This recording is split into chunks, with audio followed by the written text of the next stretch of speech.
Hello, everybody. Welcome back to the West End Imps show. We are back after a bit of a hiatus due to myself, really.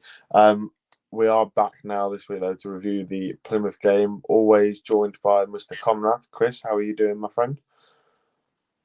Morning, mate. I'm all right. By Plymouth, I assume you mean Morecambe. Did I say Plymouth? Do you know what, mate? You might be able to tell, even by the way I look, that I have just rolled out of bed. We can do Plymouth if you want as well, because we didn't do Plymouth, but it feels like a long time ago now.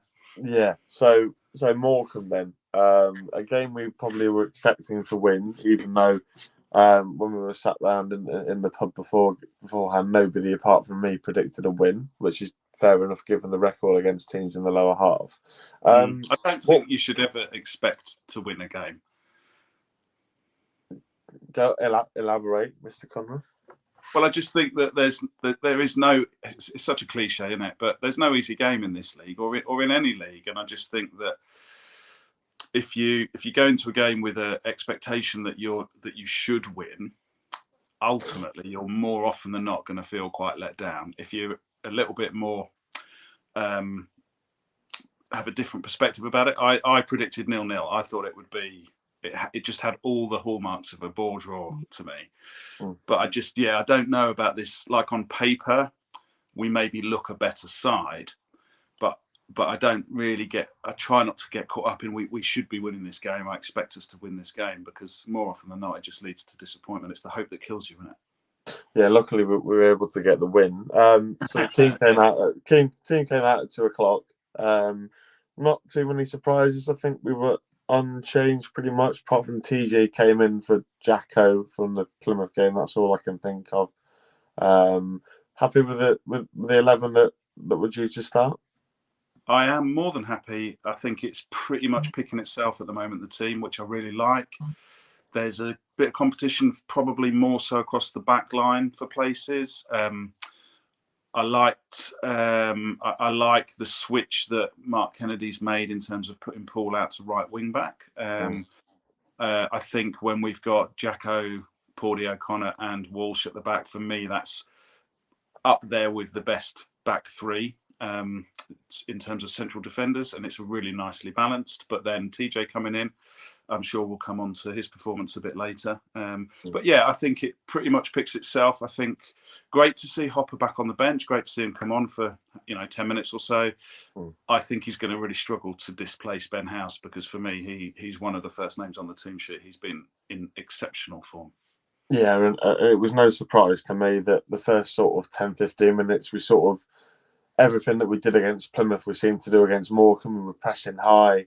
We carved them open at times, didn't we? Jack Diamond made some really lovely in and out runs.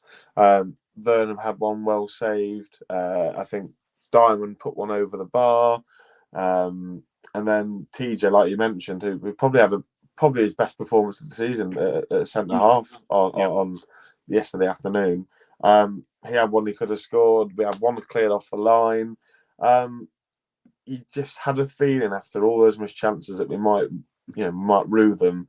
But fortunately for us, we do get a slice of luck. Max Sanders, I don't know how he's claiming it. I've seen it back 2-2, so he says. Clearly takes a nick off the wall, but a goal that we probably deserved at that point in time, Chris. Yeah, I felt like the last few games, we've started on the front foot. We've come out and been aggressive and gone as kind of pressed really high and really started quite quickly. We have had a tendency to shoot ourselves in the foot a bit. And like you say, that opening 15-20 minutes where it was like, we've got to capitalise on all this pressure and all this possession and all these chances we're creating. You kind of felt, oh, here we go. But another good goal. I mean, any goal's a good goal for me. Obviously, we were looking, and Sky originally gave it to Joe Walsh. Then it looked to me, I haven't watched it back, but it kind of sounded like there was clearly a deflection in the wall. But I think I like the confidence that Max has got at the moment where he's just getting that ball. I think he had a little bit of a conversation with Vernon about it before taking it. So yeah, I just felt we really started on the front foot, and that's become hopefully part of our pattern, because I think previously, earlier on in the season, perhaps we were a little bit passive. But we want to make a fast start, and that then pinned them back, which led to us pretty much dominating those opening exchanges. Yeah, I think clearly Mark's had a word with Max about, moving further forward up the pitch and letting Matty sort of sit back and collect the loose balls, because Max was making those third man runs really well. And to be honest, Chris, I thought after the goal, I thought Morecambe sort of came out and were a little bit better than us in the second half of the first half, if that makes sense. Yeah, well, they had but to be, I think. I think it was a Now, I think it might have been a tactic from Mark. Morecambe stereotypically have one of the lowest possessions percentages in the league. I think we gave them the ball to try and confuse them a little bit. We sat back, not to try and defend a one goal lead like many people would have thought. I think we were trying to make Morecambe think about it. Give them possession and see if they can handle it as well. And you could tell at times they were worried when they had the ball so much, weren't they? They were passing sideways, backwards, but they did have a couple of opportunities. They hit the post. There was one where it was offside, but Rushcliffe made a really good save. They're not a bad side, Morecambe, and I thought they played the ball around pretty well, didn't they? Yeah, I think their league position isn't reflective of actually that they're a pretty decent side. I think the game for them completely changed at halftime when they brought Stockton on. I thought he was really impressive. I've always been a fan of his. I don't know what's occurring behind the scenes there, because he's not getting much game time, but he's a goal scorer, and he had a fantastic, really good fun watching him and O'Connor having this constant ongoing battle. Really enjoyed that. And in fairness to Stockton, I think he probably had the better of O'Connor. He was certainly winning most of the balls in the air, because obviously they were going pretty long, weren't they? Pretty direct. But he's a really good player, and I think that's where it changed. And for me, I think we said at half time when we was having our half time Mars bar that we've got to get that second goal, because I always felt that there was a goal in it for them. Yeah, unfortunately that goal did come. Tashan Oakley Booth, who people have been quite critical of, his shot was deflected straight into the path of Ben House, who I think in his post match press sort of conference, he said he had too much time and he was worried he was going to miss it, but made no mistake. Slots home goal number 6 of the season, which is really, really impressive for someone who's playing his first full season at this level, having only played conference football. But a really well worked goal, wasn't it? Yeah, really good, and Oakley Booth played his part. I do find him frustrating at times, just because I don't think he gets as involved in the game as he perhaps could or should. But he's still got class, hasn't he? And it was a really nicely worked goal. I think that House kind of started the move off, and then he was Bosch in there 6 yards out. Nice simple goal for him. He and Sanders for me are probably the most improved over this as the season's moving forward. I was maybe not nervous about the start of the season, but I wasn't sure quite. I always thought, like, where's Ben House's position? Is he because he played in lots of different positions last season when he did get game time, and so it was always a bit of that kind of, is he a bit of an enigma? But he's made that sort of central role his own. And just going back to the Plymouth game really briefly, he was by far and away my man of the match, because I don't think we get a point in that game without his press from the front. And I know they spoke about it on the radio afterwards, but his work rate and his positioning and his ability to occupy 2 or 3 players with his movement, I just don't quite know where he's going to go. He's got such a great sort of vision of the game when he's out of possession. I think he's a really good talent, and we're really lucky to have him. And like I said earlier, I think Hopper's going to really struggle to get back in ahead of him.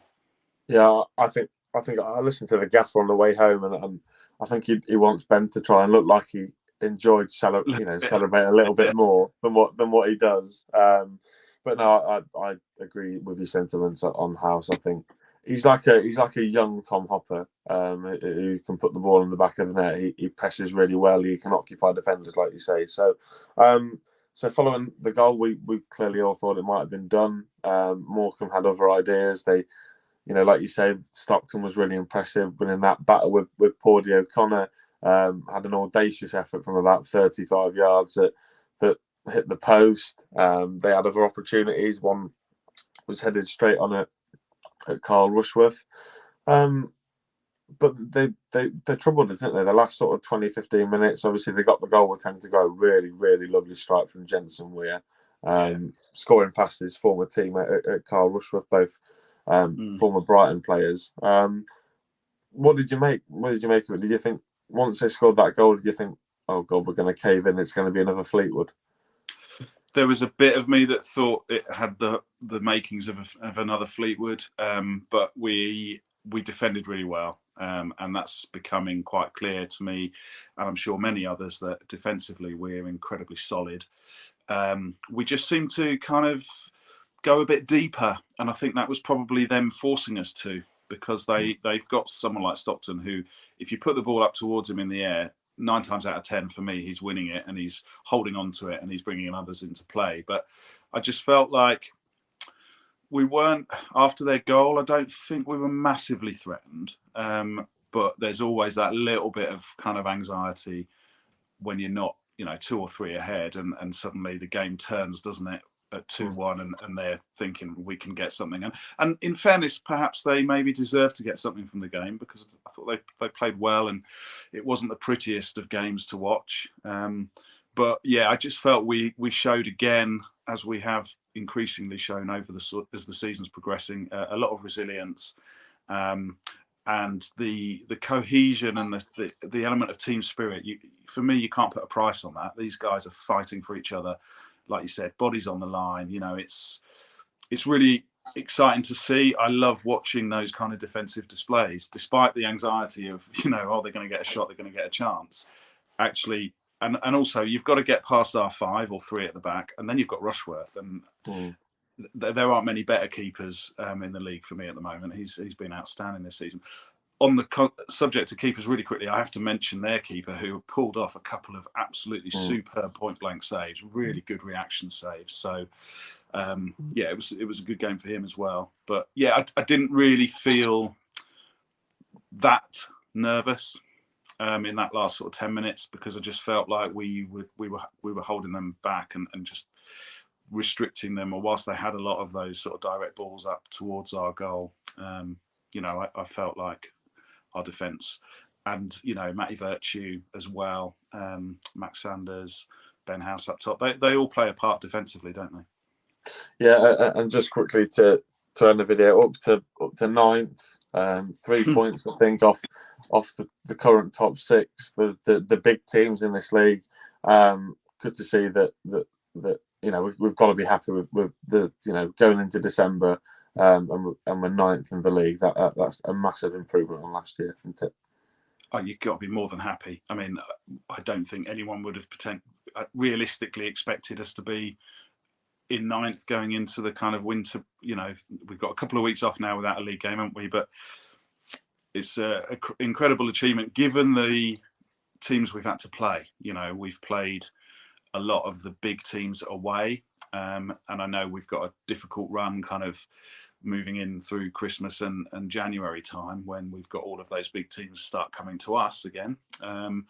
But I just feel like it's hugely positive. And if we end up finishing mid-table, for me, it's about an improvement season on season. So, if we can improve, which I think we clearly are going to on our league position, the performances have been pretty good on the whole.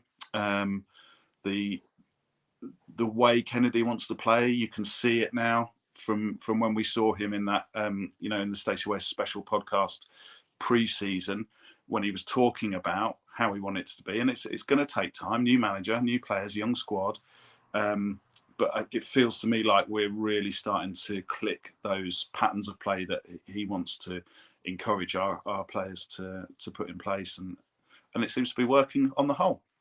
Yeah, absolutely. And given a few transfer windows, I can see Mark really making us competitive at this level in the top 6. But that is going to wrap up today's episode of the West End Imps show. Hey, well, man of the match. Sorry, man of the match. Just quickly, man of the match was Jack Diamond. Who was yours, Chris?